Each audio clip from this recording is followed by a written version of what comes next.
Coach Karabo, thank you very much for your time. A 1-1 draw here, not the kind of result you wanted, but let's first get your thoughts on the game.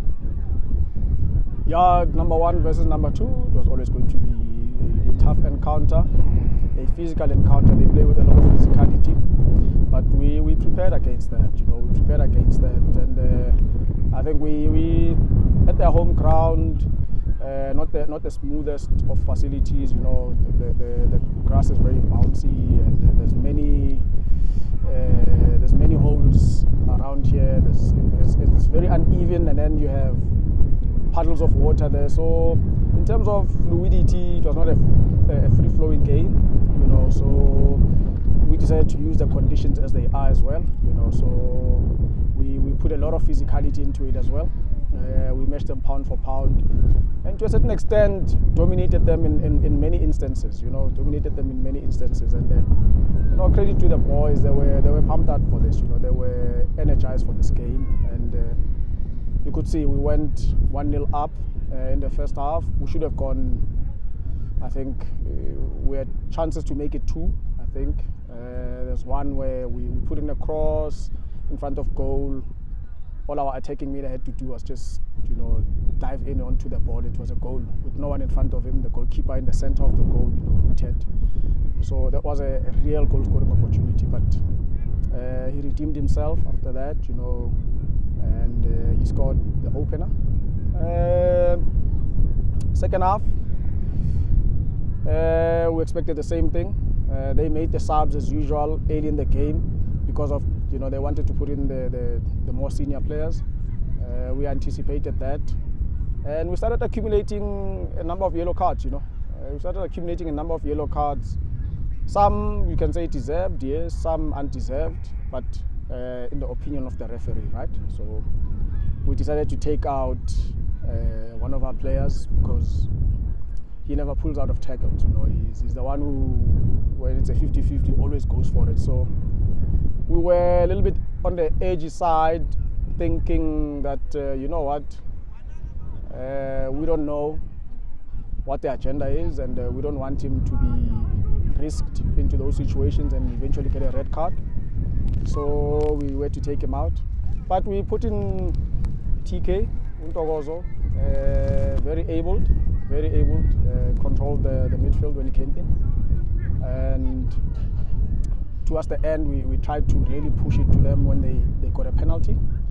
And I still say, when the league sees that it's a top of the log table, at least provide referees who have BMT, provide referees who have BMT, who will apply the laws fairly, I would say fairly, but who will apply the laws the way they should be applied.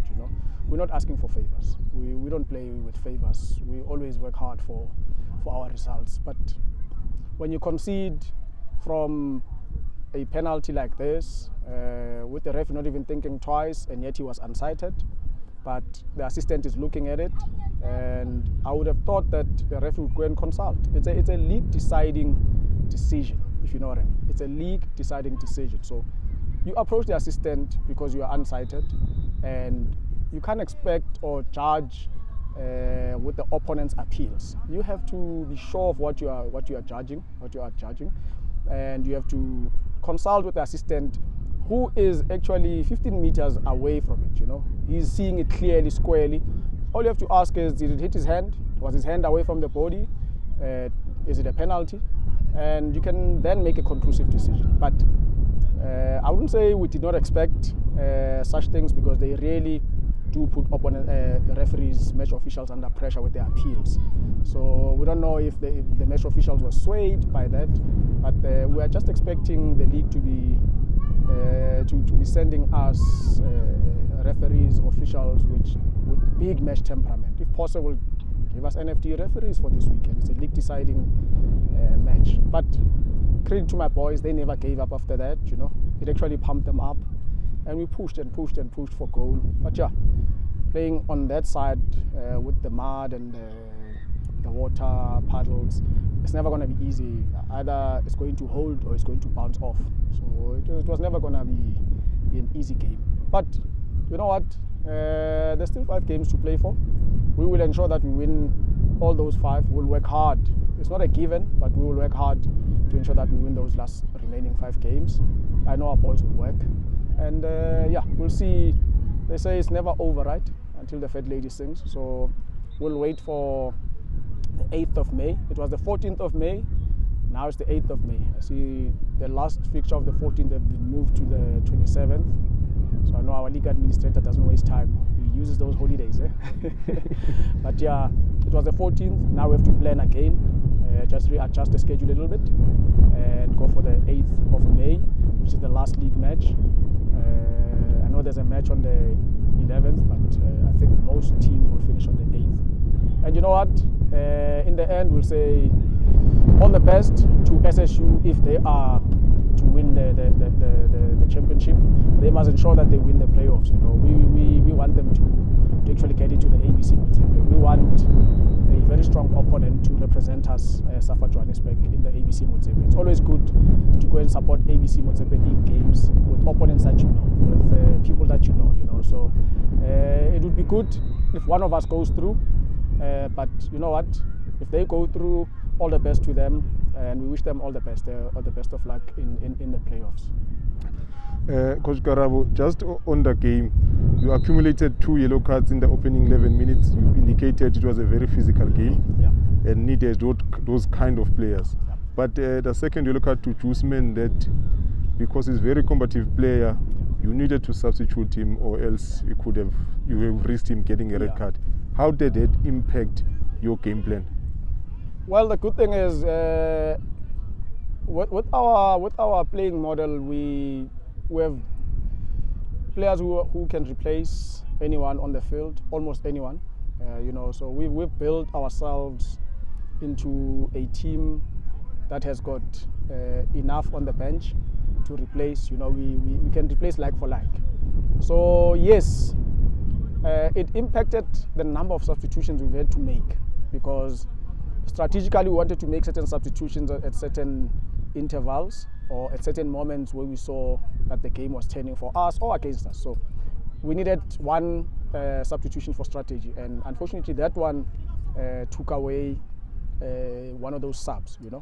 They call them opportunities to substitute. There's 3 opportunities to substitute.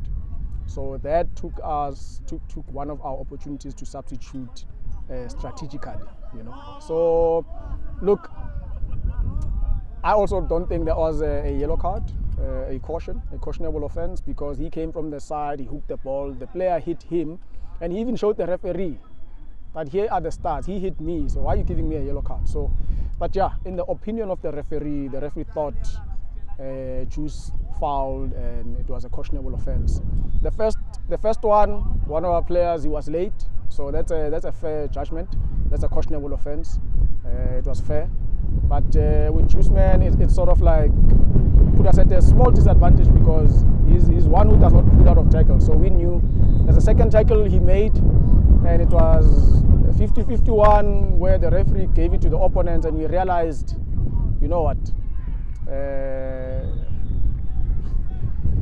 Jusman might not last in the game, so let's just substitute him. Yes, it had an effect in the game, but not too negative. But it definitely did, because one of those subs or 2 of those substitution opportunities we use for strategy. One you can use for injury and so forth and fatigue, but we needed those 2 opportunities for our game plan, depending on how we wanted to change it in certain moments. Coach, you mentioned the conditions of the pitch, the importance of the game. In terms of how you approached it, I didn't see your normal free-flowing football. At times it seemed as if we were playing it up and contesting the second ball. Was that the approach? Is that how the game panned out? Well, the approach was we've been analyzing them as well. So we know some of their weak areas. We've been analyzing them, so we know some of their weak areas. Their right side, between the centre back and the right full back. Their communication is not the best on that side, and we wanted to overload that side with pace, with with physique and pace, and it worked to a certain extent. We delivered a number of crosses from there. We won the ball a lot of times from that side. So free flowing, it was never going to allow us in the paddles. You could see in the first 2 minutes we tried to play from the back. Our goalkeeper tried to play to our full back, and the ball stuck in the mud in the paddle. So we realized this is going to basically put us at a disadvantage, because then they'll start pressing high and we'll start making mistakes. And you know what, playing against an opponent like this, who can press high, who win a lot of their games from set plays, penalties, throw-ins, you don't want to give them a lot of set plays in front of their box. So we said, right, let's play with the second line or play with the last line, the front line. So we decided to either play to the front line or to play in the half spaces for Brian. And he did well, Brian, in collecting a number of those. Not effectively at times, but he did quite well.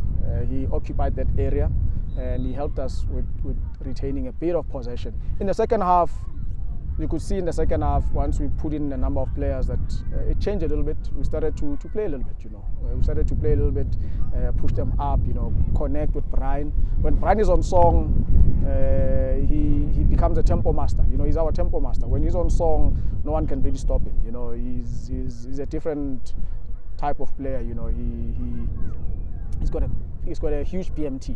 He's got a huge PMT, and that's the players that you need. And he carried us. He carried us in the second half.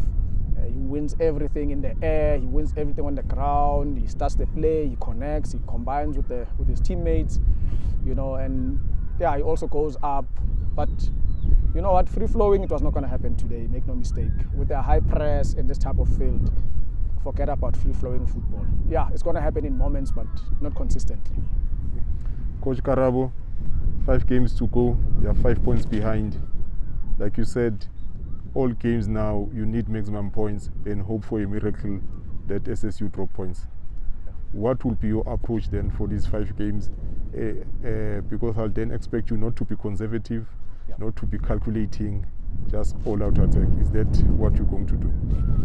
Yeah, basically, I did mention it with the last game. I think we played against them, that everyone knows that UJ is an attacking team. Once in a while we'll change the strategy a little bit, but 90% of our game is offensive. We are an attack-minded team. We want to score a lot of goals. We've got the ability to do so. If you see the score as 10-0 for UJ, you must know that it should have been 20-0. So in terms of goal creation, getting the ball into the last third, we are very good at that. We can create goals. That is not a problem for us. It's just the final nail in the coffin, so to speak. We must just be clinical in putting those goals in. And you could see even today it's the same thing. If you look at how we're creating the goals, and especially in the first half, we should have settled this game long ago. And we're going to approach every game as a final for us. We are going to try and win every game. It's not going to be easy. We're not going to play against nobodies. We are going to play against opponents, and every opponent plans, and every opponent tries to train and approach matches against UJ in a certain way, So it's not going to be easy, but I can assure you that we will fight till the end. And in actual fact, we are 2 points behind. We are 2 points behind the log leaders. So they must not let their gear off as well, because they lose one match and win all 5. We are through to go to the playoffs. So yeah, we are going to fight hard for the results. It's 15 points to play for. We are going to try and ensure that we get all 15 points. Not going to be easy, but we are going to definitely give it a try. Coach Karabo, thank you very much for your time and all the best in the remaining games. Thank you so much, sir.